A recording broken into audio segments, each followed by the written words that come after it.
Madam sir ఉండా madam? ఎవరు నువ్వు? అదే నేను కరాటే మాస్టర్ని, పిల్లలకి కరాటే నేర్పిస్తుంటాను. ఈ ఇంట్లో పిల్లలకా? అవును మేడం. సార్ని ఒకసారి మా సార్ గురించి తెలిసే వచ్చినావా? సార్తో కలిసి ఒకసారి మాట్లాడదామని వచ్చిన మేడం. ఒకసారి సార్ని పిలుస్తారు? సరే అయితే. ఇగో మాస్టరు, నీకేదో గిరాకీ వచ్చింది చూడు, వేడి నీళ్ళు పెట్టాను, పోసుకో. సరే సరే. నమస్తే సార్. బాబు ఈ సందాలు గిందాలు ఏం రాయము నాయన మేము. సార్ నా పేరు మోహన్ లాల్, కరాటే మాస్టర్ని. ఇక్కడే పిల్లల కరాటే, కబడ్డీ, కూచిపూడి, భరతనాట్యం అవి నేర్పిస్తుంటాను. ఇక్కడే మన సాయిబాబా గుడి దగ్గర. దగ్గరనే? నెలకు 300 సార్ అంతే. మన పిల్లలు ఉన్నారు కదా, చేర్పిస్తారని. నేను కరాటే నేర్చుకుంటా డాడీ, నేను కరాటే నేర్చుకుంటా. కరాటే నేర్చుకుంటావా? కరాటే నేర్చుకుంటావు. క్రికెట్ అన్నావు 2 రోజులు, మ్యూజిక్ అన్నావు 2 రోజులు ఉన్నావు, డాన్స్ అన్నావు 2 రోజులు ఉన్నావు, 3వ రోజు మొత్తాన్ని జడగొట్టినావు. నేను నేర్చుకొని నీకు కూడా నేర్పిస్తాను. నాకు నేర్పిస్తావా? కొట్టగలను సార్. పనికి మాలోడా. బాబుకి కూడా ఇంట్రెస్ట్ ఉన్నట్టుంది, పంపిస్తే బాగుంటుంది. ఆలోచిస్తాను ఆయన. ఓ వారం రోజులు ఫ్రీనే సార్, మీకు నచ్చితేనే కట్టండి. వారం ఫ్రీనా? ఒకసారి ఆలోచించండి. ఇక బాబు సార్, అవసరమైతే నేనే పిలుస్తా, నువ్వేం రాకు. మంచి పో. ఓ రాని, టైం అవుతుంది నాకు. నువ్వు వచ్చి పోసే తలకి దుయ్యి వచ్చిపోతాడు స్కూల్కి.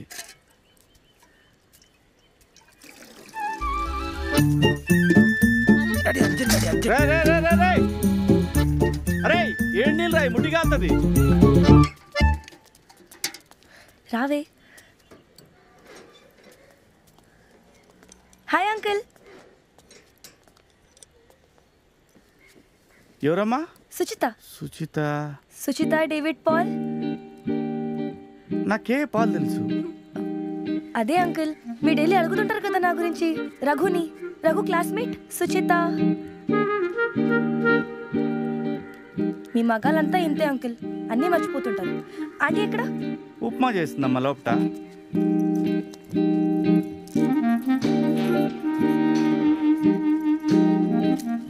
Hi aunty. నా గారెలు నేను నా బర్త్డే చేసిన గారెలు. Suchitha aunty. Suchitha David Paul. అయ్యో గుర్తుకు రావట్లేదమ్మా, ఎవరు నువ్వు? అదే ఆంటీ, రఘు డైలీ మీకు చెప్తుంటాడు కదా, సుచిత అని.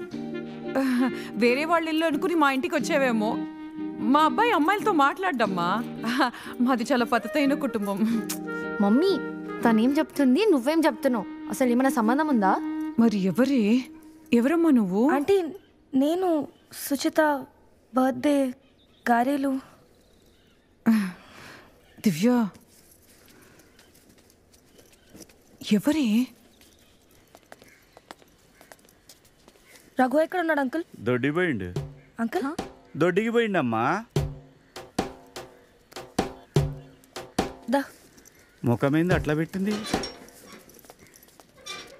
డాడీ ఎవరు వచ్చింది? సుచిత అంట. సుచిత ఏడికిపోయినంటే ఏం చెప్పినావు? దొడ్డిపోయినావు అని చెప్పినారా? దొడ్డిపోయినా ఎందుకు చెప్పినావు డాడీ? దొడ్డిపోయినప్పుడు దొడ్డిపోయినావు అని చెప్పా, గాంధీ చౌక్ పోయినావు అని చెప్తారా? దొడ్డిపోయినా అని చెప్తారా? వాష్రూమ్ పోయా అని చెప్పాలి. మా అయ్య అట్లా చెప్పలే నాకు. Let's go. Suchitha Suchitha Suchitha light తీసుకో. సుచిత సుచిత సుచిత ఆగు. సుచిత ఆగు. సుచిత నువ్వు పోవా ప్లీజ్. కొంచెం మాట్లాడేది ఉంది సుచిత, ప్లీజ్ పోవా.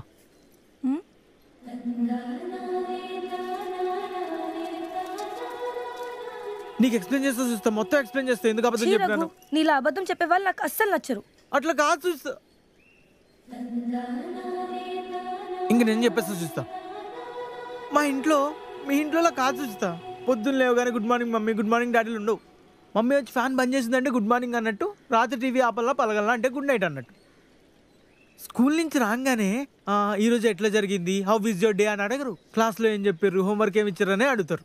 మా నాన్నకి రోజు మా ఇంటికి వచ్చి మా ఫ్రెండ్స్ పేర్లు గుర్తుండో చూస్తా. మ్యాథ్స్లో 100కి 100 వచ్చిన అబ్బాయి, సైన్స్ టీచర్ కొడుకు, క్విజ్లో ఫస్ట్ ర్యాంక్ వచ్చిన అమ్మాయి, ఇట్లనే గుర్తుపెట్టుకుంటాడు.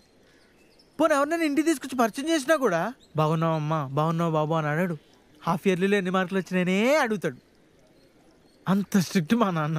నన్ను హక్కు కాదు కదా ఇప్పటి వరకు బుచ్చం మీద చేసి మాట్లాడి లేదు చూస్తా. అట్లాంటిది నువ్వు మీ పేరెంట్స్ని పరిచయం చేసినాక వాళ్ళంతా ప్రేమగా మాట్లాడినాక నాతో నాకు ఏం చెప్పాలో అర్థం కాలే. మా ఇంట్లో అమ్మాయిలతో మాట్లాడినారంటే గలీజ్ ఉంటుందని అబద్ధం చెప్పిన. మీ ఇంట్లో నన్ను పరిచయం చేయకున్నా పర్లేదు, కానీ ఇలా అబద్ధం చెప్పి మోసం చేసావు. మీ ఇంట్లో నా పరువు పోయింది రఘు. మా ఇంట్లో నాకే పరువు లేదు సుచిత, నీకేముంటుంది? ఇంకెప్పుడు నాతో మాట్లాడకు. సుచిత సుచిత సుచిత